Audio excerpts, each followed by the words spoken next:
ایک بار پھر میں تیلیوں کی مدد سے نشانیاں لگاتا چلنے لگا تاکہ ایک جگہ سے دوبارہ نہ گزروں۔ واپس آ کر میں دوشاخے کے دوسرے حصے میں گیا۔ کئی سو گز تک سفر کرنے کے بعد بھی اس کا دہانہ نظر نہیں آیا تھا۔ میں واپس آیا، اس طرف سے راستہ نہیں تھا۔ ذرا آگے جا کر مجھے ایک اور دوشاخہ ملا۔ میں اس سے دائیں طرف والے میں گیا، لیکن آگے جا کر یہ مزید 3 شاخوں میں بٹ گیا۔ لہٰذا میں پھر پلٹ آیا اور اس بار بائیں طرف والے شاخے میں گیا۔ ذرا آگے جا کر راستہ مجھے جانا پہچانا لگنے لگا اور چند سو قدم چلنے کے بعد وہ حصہ آ گیا جہاں سے گزر کر میں چمگادڑوں والے کنویں تک گیا تھا۔ میں اس کے دوسری طرف چلنے لگا اور جب مجھے فرش پر پڑی تیلیاں نظر آئیں تو میں نے سکون کا سانس لیا۔ چند منٹ بعد میں غار میں تھا اور وہاں جان گرے بیٹھا موم بتی کی روشنی میں کچھ کاغذات دیکھ رہا تھا۔ اس نے مجھے دیکھ کر خشک لہجے میں کہا، کرائے اپنا شوق پورا؟ میں تو ذرا گھومنے پھرنے کے لیے گیا تھا، میں نے خوش دلی سے کہا۔ اور بھٹک بھی گئے تھے، شکر کرو کہ واپس آ گئے۔ میں بستر پر بیٹھ گیا۔ اگر میں واپس نہ آتا تو تم کیا کرتے؟ کچھ نہیں، اپنے آدمی کو بلانا پڑتا تمہیں تلاش کرنے کے لیے، جبکہ ابھی میں نہیں چاہتا کہ ہماری اس پناہ گاہ کا کسی کو علم ہو۔ یہ کیسے کاغذات ہیں؟ اسلحے کی اس کھیپ کے کاغذات ہیں جو 2 روز بعد یہاں سے گزر کر قبائل کے ہاتھ میں جانے والی ہے، جس کے بعد جوابی انتقام لیا جائے گا اور لاکھوں افراد پھر خاک و خون میں لوٹ جائیں گے۔ ہاں، ایسا ہی ہوگا۔ اس نے سر داں بھری۔ اس کے لہجے میں مجھے پہلی بار کسی غیر سفید فام کے لیے دکھ محسوس ہوا تھا۔ میں یا کوئی اسے نہیں روک سکتا۔ شاید تمہارا معاملہ نہ ہوتا تو میں اس کام کو قبول کرنے سے انکار کر دیتا۔ یہ تمہارا مجھ پر ایک اور احسان ہے۔ میں نے طنز کیا۔ میری جان بچانے کے لیے لاکھوں افراد کی موت کا سامان کر رہے ہو مسٹر گرے؟ یہ میں تم پر نہیں، خود پر احسان کر رہا ہوں۔ اس نے سرد مہری سے کہا اور کاغذات آگ میں ڈال دیے۔ ارے یہ کیا؟ میرے منہ سے نکلا، بیکار تھے۔ تم کھانا کھا لو، میں سو رہا ہوں، تھک گیا ہوں۔ اگر 3-4 گھنٹے تک جاگ سکو تو میں نیند لے لوں۔ تم اطمینان سے سو سکتے ہو، میں پہرا دوں گا۔ اور خدا کے لیے اب کہیں جانا مت، بس 2-3 دن سکون سے اس جگہ پر گزار لو۔ وہ بولتا ہوا بستر پر لیٹ گیا اور کمبل اوڑھ کر 1 منٹ میں خراٹے لینے لگا۔ میں نے ٹن بند بدمزہ مچھلی کھائی، البتہ مٹر کسی قدر بہتر تھے۔ اس کی تلافی نیسکیفے کی مہک نکلتی۔ ایک بڑا مگ پی کر میں نے خود کو کسی قدر بہتر محسوس کیا۔ میں آگ کے نزدیک آ کر بیٹھ گیا۔ سامان میں اب وہ جدید آلات نظر نہیں آ رہے تھے جو میرے خیال میں مواصلات کے لیے تھے۔ شاید جان نے انہیں کہیں چھپا دیا تھا۔ اس جگہ مجھے کسی خطرے کا احساس نہیں تھا، اس لیے میں اونگتا اونگتا نہ جانے کس وقت سو گیا۔ پھر جان گرے نے مجھے اٹھایا۔ اس کا چہرہ موم بتی کی روشنی میں موم بتی کی طرح سفید لگ رہا تھا۔ جلدی کرو، میرا خیال ہے کچھ لوگ اس طرف آ رہے ہیں۔ کیا مطلب؟ کون لوگ؟ میں نہیں جانتا، مگر میرے لیے اجنبی ہیں۔ اب چلو یہاں سے، اس سے پہلے کہ وہ یہاں تک آئیں۔ کھانے پینے کا کچھ سامان لے لو، اس تھیلے میں بھر لو۔ میں نے اٹھ کر ٹن بند کھانوں کے پیک اور پانی کی بوتلیں اس تھیلے میں ڈالی۔ جان اپنا سامان ایک بیگ میں جمع کرا تھا۔ تمہیں کیسے پتا چلا کہ کچھ لوگ آ رہے ہیں اور ضروری ہے کہ وہ ہمارے دشمن ہو؟ میں نے خود دیکھا تھا۔ اس وقت وہ غار میں اترنے کی تیاری کر رہے تھے۔ وہ سب مسلح ہیں۔ آرگنائزیشن میں میرے دشمنوں کی کمی نہیں ہے اور وہ مجھے بے بس جان کر بدلہ لینے کی کوشش کر رہے ہیں، لیکن میں انہیں بتا دوں گا کہ جان گرے کمزور نہیں ہے۔ اس نے رائفلیں بھی نکال لی تھی جو اس نے پہلے چھپا رکھی تھی۔ ایک رائفل اس نے میری طرف اچھال دی۔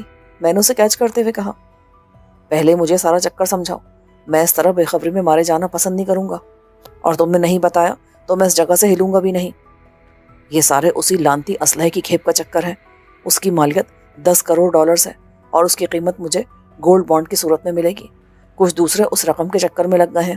اگر میں کسی کے ہاتھ آ گیا تو وہ مجھ سے اس کا کوڈ معلوم کر کے رقم خود بھی ہڑپ کر سکتا ہے، جیسا کہ فادر بیری نے کوشش کی تھی۔ ہاں، وہ خبیث عرصے سے اسلحے میں خورد برد کر کے بیچ رہا تھا۔ اس طرح اس نے خاصی دولت کما لی تھی، لیکن اس کے کسی کام نہیں آئی۔ پھر جان نے بقیہ سامان کو اس طرح رکھا جیسے وہ کہیں گیا ہو، اور اس نے ایک چپٹی سی چیز نکال کر اس پر ایک ڈبہ رکھ دیا۔ کلک کی آواز آئی۔ یہ کیا ہے؟ بارودی سرنگ۔ اب جو یہ ڈبہ اٹھائے گا اس کے اور آس پاس موجود تمام افراد کے چیتھڑے اڑ جائیں گے۔ ممکن ہے کہ سارے مارے جائیں۔ دشمن احمق نہیں ہوتا ہے۔ بس اب چلو، میرا خیال ہے وہ غار میں اتر گئے ہوں گے۔ اگر وہ غار میں اتر گئے ہیں تو ہم کس طرف سے جا سکتے ہیں؟ کیا باہر نکلنے کا کوئی اور راستہ بھی ہے؟ نہیں، باہر جانے کی ضرورت نہیں ہے، اس غار میں ان سے نمٹ لیں گے۔ وہ میری بات گول کر کے بولا اور ایک طرف چل پڑا۔ اس کے انداز سے لگ رہا تھا جیسے اس نے ان گپھاؤں کا اچھی طرح جائزہ لیا ہے۔ ہم اپنے قیام والی جگہ سے خاصے دور نکل آئے تھے۔ جان نے ٹارچ روشن کر لی تھی۔ بعض سرنگوں سے گزرتے ہوئے مجھے ایسا لگا جیسے میں بھی ان جگہوں سے گزر چکا ہوں۔ دیکھ کر بھٹک نہیں جانا کہیں۔ میں نے اسے خبردار کیا، فکر مت کرو، میں کسی انجانے راستے پر نہیں جا رہا ہوں۔ ذرا دیر بعد اس نے ایک جگہ رک کر ٹارچ کا رخ اوپر کی طرف کیا تو مجھے سرنگ کی چھت پر ایک اور سرنگ نظر آئی۔ ہمیں اس میں جانا ہے۔ پر کیسے؟ کیا اڑ کے جائیں گے؟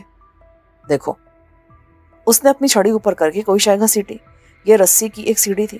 جان کے اشارے پر پہلے میں اوپر چڑھا، اس کے بعد اس نے سامان اوپر بھیجا، آخر میں وہ خود اوپر آ گیا۔ میں نے ٹارچ کی روشنی میں اس جگہ کا معائنہ کیا۔ یہ دو چھتی نما ایک خاصا بڑا سا کمرہ تھا جو چاروں طرف سے بند تھا۔ آمد و رفت کے لیے بس یہی ایک سوراخ تھا جس پر پتھر سے بندی رسے والی سیڑھی تھی۔ اس سیڑھی نے مجھے سوچنے پر مجبور کر دیا۔ لگتا ہے یہ جگہ خاصے عرصے سے تمہارے استعمال میں ہے۔ ہاں، میں یہاں پہلی بار نہیں آیا ہوں۔ اس نے موم بتی جلا کر ایک طرف رکھ دی۔ اس کی روشنی دو چھتی کو محدود پیمانے پر روشن کر رہی تھی۔ کیسی پناہ گاہ ہے؟ پناہ گاہ تو اچھی ہے، لیکن دشمن نے سوراخ لگا لیا نا تو بھاگنے کا راستہ نہیں ملے گا۔ وہ اسے تلاش نہیں کر سکتا۔ ہم وہیں فروکش ہو گئے۔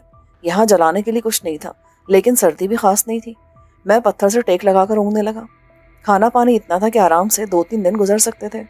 جان زمین پر دراز ہو کر دوبارہ سو گیا۔ میں بھی غنودگی میں تھا کہ کسی ہلکے سے دھماکے نے مجھے ہوشیار کر دیا۔ جان بھی جاگ گیا تھا۔ لگتا ہے وہ اندر آ گئے ہیں، اس نے کہا اور جیب سے ایک اپریٹس نکال کر اسے آن کیا۔ اس سے عجیب سے شور کے ساتھ کچھ لوگوں کے چلانے کی آواز بھی آ رہی تھی۔ بورڈ، کیا ہوا؟ نمبر 3 سر، دھماکہ ہوا ہے۔ 4، 7 اور 9 اس کے پاس کوئی نہیں بچا، میں بھی زخمی ہوں۔ جان نے مسرور سے کہا مارا۔ 3 تو ایسے ہی کم ہو گئے، باقی کو ہم جہنم رسید کر سکتے ہیں۔ جان چونکا۔ بالکل نہیں، صرف 3 مرے ہیں، ان کی تعداد درجن سے بھی زیادہ ہے۔ ابھی ہمیں اس جگہ رکنا ہوگا۔ نمبر 3 سر، میرے ساتھ 11 اور 12 بھی زخمی ہیں۔ 12 کے زخم خطرناک ہیں۔ گدھے کے بچوں، کیا تم لوگ عقل باہر ہی چھوڑ گئے تھے؟ وہ نمبر 3 پر برس پڑا، شاید وہ ان کا باس تھا۔ ذرا دیر میں واضح ہو گیا تھا کہ اندر اترنے والے 12 میں سے 6 افراد ناکارہ ہو گئے ہیں۔ ان میں سے 3 مارے گئے تھے اور 3 زخمی ہیں، اب بچے 6۔ میں نے جان کی طرف دیکھا۔ انہیں کم خطرناک مت سمجھو، یہ خاصے تربیت یافتہ لوگ ہیں۔ ہمیں کب تک یہاں رکنا پڑے گا؟ کم سے کم 1 دن اور، کل تک ہی واپس چلے جائیں گے۔ اتنے یقین سے کہنے کی وجہ؟ کیونکہ یہ اس ٹیم کا حصہ ہے جو اسلحے کی حفاظت کے لیے آئی ہے۔ تمہاری تنظیم میں کس قسم کی سیاست چل رہی ہے؟ ہر وہ جگہ جہاں مفادات کی جنگ چل رہی ہو، ایسی ہی سیاست ہوتی ہے۔ وہ لاپرواہی سے بولا۔ اگلے 24 گھنٹے تک ہم اس مقام پر رہے۔ جان وقفے سے اپریٹس آن کر کے آنے والوں کی سرگرمیوں کا جائزہ لیتا رہا۔ زخمیوں کو بھیج کر دوسرے تازہ افراد منگوا لیے گئے تھے۔ وہ غار کو کھنگال رہے تھے۔ ایک موقع پر وہ چمگادڑوں والے کنویں تک چلے گئے اور چمگادڑوں کے حملے نے انہیں بھاگنے پر مجبور کر دیا۔ انہوں نے بے تحاشا فائرنگ کر کے بے شمار چمگادڑیں مار دی تھی۔ جان یوں مطمئن تھا جیسے کوئی مسئلہ ہی نہیں ہے۔ میں نے بھی یہاں بیشتر وقت سو کر گزارا۔ اس بار بھی جان گرے نے مجھے سوتے سے اٹھایا تھا۔ چلو، روانگی کا وقت آ گیا ہے، اور جو باہر تمہارے رشتے دار بیٹھے ہیں وہ، ان کی فکر مت کرو، میرے ساتھ آؤ۔ اگر راستے میں کوئی آیا تو تمہارے پاس رائفل کس لیے ہوگی؟ Shoot them. سوری، میں اس بلا وجہ کی قتل و غارت گری سے تنگ آ گیا ہوں۔ اب کسی اور کو قتل نہیں کروں گا۔ مرضی ہے تمہاری، اگر تم نہیں مارو گے تو وہ تمہیں مار دیں گے۔ جان نیچے اتر گیا۔ میں اس کے پیچھے تھا۔ سارا سامان وہیں چھوڑ دیا تھا۔ ہمارے پاس صرف اسلحہ تھا۔ جان کے پاس بیگ میں اس کا کچھ خاص سامان تھا۔ حسب معمول وہ رہنمائی کرا تھا۔ اس بار اس نے ایک نیا راستہ اختیار کیا۔ ہم مختلف سرنگوں سے گزرتے بلندی کی طرف جا رہے تھے۔ بعض مقامات سے سرنگ کی چھت سے لٹکتی ہوئی پودوں اور درختوں کی جڑیں نظر آئیں، یعنی ہم سطح زمین سے خاصے قریب تھے۔ ایک جگہ رک کر جان نے دیوار کو ٹٹولا اور پھر ایک رسہ پکڑ کر کھینچ لیا۔ اس کے ساتھ ہی مٹی کا ایک بڑا سا تودا گرا اور باہر کی روشنی جھلکنے لگی۔ میں 2 دن بعد کھلی فضا محسوس کر رہا تھا، لیکن خوشی ایسی تھی جیسے نہ جانے کتنے عرصے بعد کھلی فضا کو دیکھا ہو۔ میں باہر نکلا تو مجھے حیرت ہوئی۔ ہم خاصی بلندی پر تھے اور یہ پوری ڈھلان اونچے اور گھنے درختوں سے پٹی پڑی تھی۔ بعض مقامات پر اتنے قریب درخت تھے کہ ان کے نیچے سورج کی روشنی بھی نہیں آ رہی تھی۔ جان باہر آیا۔ وہ لوگ نیچے ہیں، اپنے خیال میں گپھا میں جانے والے واحد راستے کی نگرانی کر رہے ہیں۔ یہ تمہاری غلط فہمی ہے جان گرے، کسی نے کہا تو ہم اچھل پڑے۔ جان کا چہرہ دھواں ہو گیا۔ اپنے ہتھیار پھینک دو، تم اس وقت کم سے کم 3 رائفلوں کی زد پر ہو۔ میں نے جان کی طرف سوالیہ نظروں سے دیکھا تو اس کا سر جھک گیا۔ میں دھوکہ کھا گیا، مجھے اندازہ نہیں تھا کہ یہ اتنے تیز نکلیں گے۔ میں نے رائفل پھینک دی۔ جان گرے، یہ تمہاری جنگ ہے۔ جان، تم بھی عقل مندی کا ثبوت دو۔ آواز نے مشورہ دیا۔ بادرہ ناخواستہ اس نے بھی رائفل پھینک دی۔ فوراً ایک دبلا اور لمبے چہرے والا شخص سامنے آیا۔ اس نے ہاف جیکٹ پر پی کیپ پہن رکھی تھی۔ رابن، کیا تم جانتے ہو میں تنظیم کی طرف سے مشن پر ہوں اور اس میں مداخلت کا کیا انجام ہو سکتا ہے؟ میں ہی نہیں، سب جانتے ہیں، لیکن 3-4 پارٹیاں اس چکر میں ہیں۔ میری خوش قسمتی کہ مجھے اس کھیپ کا محافظ بنا دیا گیا۔ تمہارے خیال میں ہیڈ کوارٹر اس بات سے بے خبر ہوگا؟ ممکن ہے واقف ہو، لیکن $100 ملین کے لیے میں ہر خطرہ مول لینے کو تیار ہوں۔ میں چین چلا جاؤں گا، وہاں آرگنائزیشن والے بھی پڑ نہیں مار سکتے۔ یہ تمہاری غلط فہمی ہے، آرگنائزیشن کی پہنچ ہر جگہ ہے۔ رابن چند لمحے جان گرے کو دیکھتا رہا، پھر نرمی سے بولا، جان، کیا خیال ہے ہم دونوں مل کر یہ کام نہیں کر سکتے؟ دیکھو، $50 ملین بھی کم نہیں ہوتے۔ اول تو میں غدار نہیں ہوں، دوسرے میرے ذہن میں ایسا خیال آتا بھی تو میں اسے مسترد کر دیتا۔ یہ 50 یا 100 ملین ڈالرز شاید اکاؤنٹ میں پڑے رہ جاتے اور میں دوسری دنیا میں جا چکا ہوتا۔ تو تم نہیں مانو گے؟ رابن کے پتلے سے چہرے پر درش تاثرات نمودار ہوئے۔ جان گرے، مجھے وہ کوڈ چاہیے۔ کوڈ میرے پاس نہیں ہے، وہ عین وقت پر مجھے بتایا جائے گا۔ کوڈڈ میسج آئے گا۔ یقین نہیں آ رہا تو میرے بیگ میں کوڈ پیغام موصول کرنے والی مشین ہے، اسے دیکھ لو، تلاشی لو اس کی۔ رابن نے بلند آواز سے کہا تو درختوں کے عقب سے ایک نوجوان سامنے آیا۔ اس نے جان کی پشت سے بیگ اتار کر رابن کے حوالے کیا اور جان کی تلاشی لی۔ اس کے پاس سے ایک عدد پستول بھی برآمد ہوا اور میرے پاس سے کچھ نہیں ملا۔ بیگ سے ایک مشین نکال کر رابن نے اس کا معائنہ کیا اور مایوسی سے بولا، تم سچ کہہ رہے ہو؟ یہی نہیں بلکہ آنے والا میسج بھی تم نہیں پڑھ سکتے، اسے صرف میں ہی ڈیکوڈ کر سکتا ہوں۔ بکواس، میں بھی اسے استعمال کرنا جانتا ہوں۔ تو کر کے دکھاؤ۔ جان نے اسے چیلنج کیا۔ اس نے مشین آن کی اور اس کے بٹنز کے ساتھ چھیڑ چھاڑ کرنے لگا۔ کئی منٹ تک وہ لگا رہا لیکن شاید کام نہیں ہوا۔ اس نے مایوس ہو کر مشین بند کر دی۔ لگتا ہے تم نے اس کا کوڈ اپنی مرضی سے ترتیب دیا ہے۔ یہی بات ہے، اسے میرے سوا کوئی نہیں کھول سکتا۔ رابن نے زہریلی نظروں سے جان گرے کو دیکھا۔ میرے ساتھ چلو، میں تمہیں کھول کر دیکھ لوں گا۔ وہ ہمیں نیچے لانے لگے۔ میں نے ذرا رک کر پوچھا، تمہیں خفیہ راستے کا علم کیسے ہوا؟ رابن ہنس پڑا۔ میرے ایک آدمی نے اسے اس جگہ سے اندر جاتے دیکھا تھا، لیکن وہ راستے کی صحیح نشاندہی نہیں کر سکا۔ میں نے اس جگہ کی نگرانی شروع کرا دی اور اس کا نتیجہ تمہارے سامنے ہے۔ یہ شخص تمہیں کوڈ نہیں دے گا۔ میں نے جان گرے کی طرف اشارہ کیا۔ کوڈ نہیں دے گا تو جان دے گا۔ مجھے جان لے کر بھی اتنی خوشی ہوگی۔ یہ شخص میرے بھائی کا قاتل ہے۔ کیا تمہارے ساتھیوں کو بھی جان گرے کی جان لینے سے اتنی خوشی ہوگی؟ آخر ان کا بھی تو حصہ ہوگا۔ ان کے حصے کی تم فکر مت کرو۔ اس کے تینوں ساتھی کچھ بولے نہیں تھے، مگر جب میں نے ان کی طرف دیکھا تو مجھے ان کی آنکھوں میں فکر مندی نظر آئی۔ میں اور جان پاس پاس تھے۔ میں نے اسے سرگوشی کی، گیس۔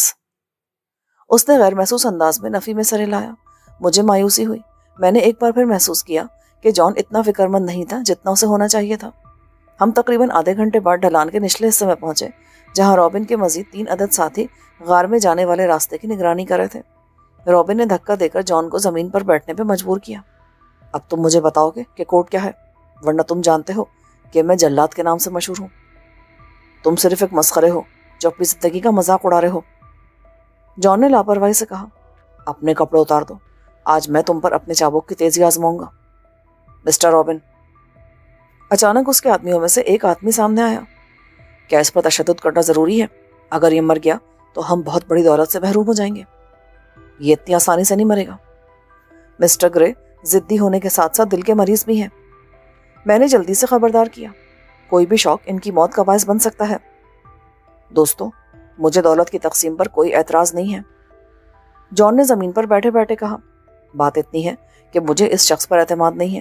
یہ کوڈ لے کر بھی مجھے ہلاک کر دے گا۔ ہم اس کی ضمانت دیتے ہیں مسٹر جان گرے۔ اس شخص نے جلدی سے کہا، جب تک یہ شخص تم لوگوں کا باس ہے، میرے لیے اس طرح کی 1000 ضمانتیں بھی بیکار ہیں۔ اب یہ ہمارا باس نہیں ہے جناب۔ وہ شخص بولا، کیا بکواس کر رہے ہو؟ رابن بھیڑیے کی طرح غرایا۔ اس کا ہاتھ اپنے شانے پر ٹنگی رائفل کی طرف گیا، مگر اس سے پہلے ہی اس شخص کی رائفل گونجی اور رابن حیرت کے عالم بالا کو رخصت ہوا۔ اس کی لاش جمع شدہ پتوں پر گری تھی۔ رائفل بردار نے جان گرے کی طرف دیکھا۔ اب تو آپ کو اطمینان ہے نا جناب؟ ہاں، لیکن ایک بات بتاؤ، تم سب کو کتنی رقم کی توقع تھی؟ اس نے ہمیں 50 لاکھ فیکس دینے کا وعدہ کیا تھا، اور اس وقت تمہیں کیا مل رہا ہے؟ ہمیں $2.5 لاکھ سالانہ تنخواہ مل رہی ہے۔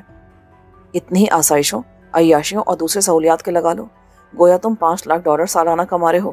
اگر 5 سال کے کانٹریکٹ پر ہو تو کم سے کم $1 ملین اس کے خاتمے پر ملیں گے۔ اور کفایشاری سے کام لو تو اتنے ہی بچا بھی سکتے ہو۔ $2 ملین کے ساتھ اپنے وطن یا آبائی شہر واپس جا کر ایک معزز زندگی کا آغاز کرنا بہتر ہے یا $5 ملین لے کر دنیا میں چھپتے پھرنا۔ یہ بات تم لوگوں سے بہتر کون جانتا ہے کہ آرگنائزیشن سے چھپنا ممکن نہیں ہے۔ جناب، ہم بھی مسٹر رابن سے متفق نہیں تھے مگر ان کے چارج میں تھے۔ یہ آپ تو جانتے ہی ہیں کہ حکم ہوتا ہے، ہم ان کے حکم کی تعمیل کرنے پر مجبور تھے۔ اب مسٹر رابن اپنے کیے کی سزا پا چکے ہیں، اس لیے آپ باس ہیں۔ میرے ساتھ کام کرو، میں رابن کی طرح لالچ نہیں دوں گا، البتہ انعام کا وعدہ کرتا ہوں تم سب اس سے زیادہ پیسہ لے کر جاؤ گے جتنا تم نے سوچا تھا، اور اپنی زندگیاں بنا کسی خوف کے آزادی سے گزارو گے۔ ہم مطمئن ہیں جناب، وہ بیک آواز بولے۔ اوکے، سب سے پہلے اس کی لاش ادھر رکھو، اسے بعد میں دیکھیں گے، اس کے ورثہ تک اسے پہنچانا ضروری ہے۔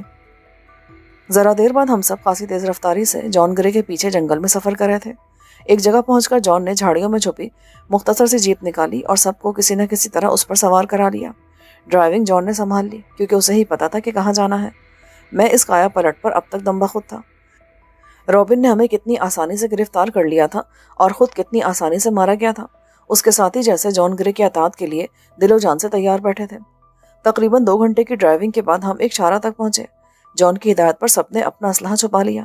جان نے گھڑی دیکھی، سورج غروب ہونے کے قریب تھا اور میں بھوک محسوس کر رہا تھا۔ میں نے جان سے پوچھا، کیا کچھ کھانے کو ملے گا؟ عقبی سیٹ کے نیچے پانی اور پروٹین والے بسکٹ ہیں، 1-2 کھا لو، بھوک مٹ جائے گی۔ سبھی بھوک محسوس کر رہے تھے، اس لیے یہ خاص غذائیت سے بھرپور بسکٹ کھائے۔ ان کے کھانے کے فوراً بعد جسم میں حیرت انگیز توانائی محسوس ہونے لگی۔ جان بار بار گھڑی دیکھ رہا تھا، پھر اس نے اپریٹس نکال کر اس پر کسی کو کال کی۔ جی کالنگ، کیا پوزیشن ہے؟ دوسری طرف سے جواب سن کر اس نے اپریٹس بند کیا اور چیخ کر بولا، تیار ہو جاؤ، قافلہ آنے والا ہے۔ ذرا دیر بعد سڑک پر ایک طرف سے ٹرکس نمودار ہوئے۔ ان کی تعداد کسی بھی طرح 15 سے کم نہیں تھی۔ ان کے عقبی حصے ترپاروں سے ڈھک کر رسوں سے باندھ دیے گئے تھے۔ ٹرکوں کے ساتھ ایک جیپ بھی تھی۔ اس سے سادہ لباس میں ایک شخص اترا اور نزدیک آ کر جان گرے کو سلوٹ کیا۔ جے وائم سر۔ جی کوڈ پلیز۔ وائم نے حیرت سے جان گرے کی طرف دیکھا۔ سر، کوڈ آپ نے دینا ہے۔ جان نے اپنا آپریٹس آن کر کے اس کے چند بٹن دبائے اور اس کی اسکرین وائم کی طرف کر دی۔ اس نے اپنے آپریٹس کی اسکرین پر کوڈ چیک کیا اور سر ہلایا۔ ویری نائس سر، اب یہ آپ کے ہینڈ اوور ہے سر۔ اس نے باقاعدہ سلوٹ کیا۔ کیا تمہارے پاس روٹ پلان ہے؟ نو سر، ہمیں بتایا گیا تھا کہ یہ بھی آپ کی ذمہ داری ہے۔ اوکے، آؤ میرے ساتھ۔ جان جیپ کی طرف بڑھا اور اس پر سوار 6 محافظوں کو ٹرکوں کی طرف بھیج دیا۔ میں نے نوٹ کیا کہ ہر ٹرک میں 2 افراد تھے، یعنی 2 درجن سے زیادہ افراد صرف ٹرکوں پر تھے اور 4 افراد وائم والی جیپ پر سوار تھے اور 8 ہم تھے، یعنی کل 42 افراد تھے۔ میرے خیال میں اسلحے کی اتنی بڑی کھیپ کی محافظت کے لیے اس سے زیادہ افراد کو ہونا چاہیے تھا۔ افریقہ کوئی محفوظ سرزمین نہیں ہے۔ آدھے گھنٹے بعد جان نے جیپ کچے میں اتار دی۔ تاریکی میں اس ناہموار راستے پر شدید نوعیت کے جھٹکے لگ رہے تھے۔ ہم کہاں جا رہے ہیں؟ میں نے جان گرے سے پوچھا۔ زمبیا۔ میرے خدا، تم لوگ وسط افریقہ میں ہو، قبائل تک اسلحہ پہنچانے کے لیے اتنا طویل روٹ اختیار کر رہے ہو۔ کئی ملکوں سے گزر کر یہ اسلحہ کس طرح ان تک پہنچے گا؟ یہ تمہارا درد سر نہیں ہے، ویسے بھی ہمیں زمبیا کی سرحد تک یہ اسلحہ پہنچانا ہے۔ آگے جن لوگوں کے حوالے کیا جائے گا ان کی ذمہ داری ہے۔ 2 گھنٹے بعد قافلہ ایک میدان میں رک گیا۔ ٹرکوں کو ایک جگہ کر کے ان کے گرد پہرا لگا دیا گیا۔ چند افراد خیمے نصب کر رہے تھے۔ میں ٹہلتا ہوا ٹرکس کی طرف چلا گیا۔ اس کے پاس کھڑا محافظ چوکنا ہو گیا۔ کون ہو تم؟ اس طرف کیوں آئے ہو؟ بھڑک کیوں رہے ہو یار؟ میں بھی تمہارا ساتھی ہوں۔ ویسے کیا تمہیں معلوم ہے کہ ان ٹرکوں پر کیا لدا ہے؟ احمقانہ باتیں مت کرو، اپنی جگہ پر جاؤ۔ تمہاری مرضی۔ شاید تم سمجھ رہے ہو کہ ان پر اسلحہ ہے، حالانکہ ان میں تابکار مادہ بھرا ہے جسے دہشت گردوں سے بچا کر ٹھکانے لگانے کے لیے افریقہ بھیجا گیا ہے۔ تم نے محسوس نہیں کیا؟ جیپ والا کوئی فرد اس طرف آنا پسند نہیں کرتا۔ تابکار مادہ؟ تم سے کس نے کہا؟ اس نے تشویش سے پوچھا۔ میں جانتا ہوں یہ زیادہ خطرناک نہیں ہے، لیکن جو لوگ زیادہ دیر اس کے نزدیک رہتے ہیں ان کو خون اور ہڈیوں کے کینسر کا خدشہ بڑھ جاتا ہے۔ کینسر؟ اس کے منہ سے ڈری ڈری آواز نکلی۔ زیادہ خطرناک نہیں ہے، بس زیادہ نزدیک مت جانا۔ اور تم جانتے ہو کینسر آج کل قابل علاج ہے، بشرطے کہ اسے شروع میں پکڑ لیا جائے۔ اس کے منہ سے نہ جانے کس کے لیے ناشائستہ کلمات نکلے۔ میں نے اسے دوسرے محافظ کی طرف جاتے دیکھا اور مسکراتا ہوا واپس کیمپ کی طرف آ گیا۔ 4 عدد کشادہ خیمے لگ گئے تھے اور کچھ افراد آرام کر رہے تھے۔ 10 منٹ کے اندر پہرا دینے والے بھی وہاں پہنچ گئے۔ میں خیمے میں لیٹا باہر ہونے والے ہنگامے کی آوازیں سنتا رہا۔ کچھ دیر کے بعد جان گرے غراتا ہوا اندر آیا۔ یہ کیا بکواس کر کے آئے تم باہر؟ کیوں؟ میں نے کیا کیا؟ تم نے محافظ سے کہا کہ ٹرک میں اسلحے کے بجائے تابکار مادہ بھرا ہے، اب کوئی ٹرکوں کے نزدیک جانے کے لیے تیار نہیں ہے۔ افسوس، میں نے تو صرف اتنا کہا تھا کہ اگر اس ٹرک میں اسلحے کے بجائے تابکار مادہ بھرا ہوتا تو تمہیں اس سے ایک مخصوص فاصلے پر ہونا چاہیے تھا، ورنہ تمہیں کینسر بھی ہو سکتا ہے۔ بکو مت، تم نے میرے لیے پریشانی کھڑی کر دی ہے۔ تو اس میں کیا مسئلہ ہے؟ تم کسی ایک ٹرک کا سامان کھول کر انہیں دکھا دو کہ ٹرکوں میں اسلحہ ہی ہے۔ یہ بھی آسان کام نہیں ہے، آخر تمہاری زبان میں خارش کیوں ہوتی رہتی ہے؟ بس ہوتی رہتی ہے، اب کیا کر سکتا ہوں؟ کہو تو میں ان سے بات کروں۔ وہ کچھ سننے کے لیے تیار نہیں ہے۔ جان پھر باہر چلا گیا اور میں کھانا کھا کر لیٹ گیا۔ یہاں بھی وہی ٹن بند کھانا تھا، کافی نصیب نہیں ہوئی تھی۔ صبح مجھے بیدار کیا گیا تو ناشتہ اور قافلہ روانگی کے لیے تیار تھا۔ ایک پیالہ حلق سے اتار کر اور کافی پی کر میں جلدی سے جیپ میں جا بیٹھا۔ ٹرکوں کے کئی محافظ مجھے کینہ توز نظروں سے گھور رہے تھے۔ جان جیپ کے بونٹ پر ایک نقشہ پھیلائے وائم کے ساتھ ان کا معائنہ کر رہا تھا۔ وہ راستے کے بارے میں بحث کر رہے تھے۔ آخر کسی ایک بات پر متفق ہو کر وہ الگ ہوئے۔ جان نے جیپ کی ڈرائیونگ سیٹ سنبھال لی۔ یوسف، تم اوور ہو جاتے ہو، اس نے سرد لہجے میں کہا۔ جب میرے پاس کرنے کے لیے کچھ نہ ہو تو میں ایسے اوور ہو جاتا ہوں۔ یہ بتاؤ کہ ابھی اور کتنے دن کا سفر ہے؟ بس آج رات ہم زیمبیا کی سرحد تک پہنچ جائیں گے۔ اتنی جلدی؟ ہم جنوبی افریقہ کے شمال مغربی علاقے میں ہیں، سرحد یہاں سے 300 میل دور ہے۔ سنو، مجھے نہیں معلوم کہ آگے کیا خطرات پیش آئیں گے، لیکن تم مجھے بھی اسلحہ دو۔